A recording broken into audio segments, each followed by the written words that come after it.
মানবিক সরকার মুখ্যমন্ত্রী শুভেন্দু অধিকারী মহাশয়ের কাছে আমার একান্ত অনুরোধ, অনেক গরিব মানুষ, অনেক অসহায় মানুষ এখনও তাদের অ্যাকাউন্টই নেই। তারা দিনের পর দিন সরকারি প্রকল্প থেকে বঞ্চিত। আপনার যে রাজ্যের কার্যকর্তারা আছে, আপনার কার্যকর্তাদের মাধ্যমে খোঁজ নেওয়া বা তাদেরকে সুস্থ রাখার দায়িত্ব আপনারই। অনেক মা বোনেরা আছে অসহায় হয়ে তারা গৃহ ছাড়া কোনো কারণে, তো গৃহ ছাড়া তারা কোনো সরকারি অনুদান পায় না।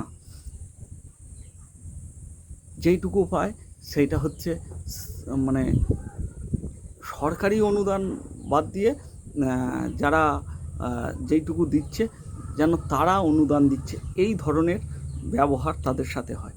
ধরুন এমন ব্যাপার হয় যে কোথাও রক্তদান শিবির, কোনো এরকম সরকারি কোথাও একটা কিছু হচ্ছে, সেখানে তাদেরকে ডেকে নিল, একটা শাড়ি ফাড়ি দিয়ে 200-400 টাকা হাতে দিয়ে দেখালো যে আমরা আপনাদের সঙ্গে আছি।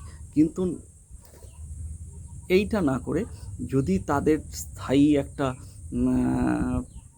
পাওয়ার বা যে সবগুলো আছে, বিধবা ভাতা,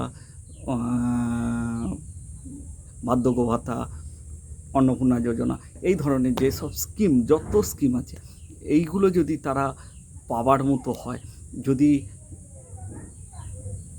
করে দেওয়ার ব্যবস্থা করা যায়, তো মনে হয় তারা সুখে থাকবে, খুশিতে থাকবে।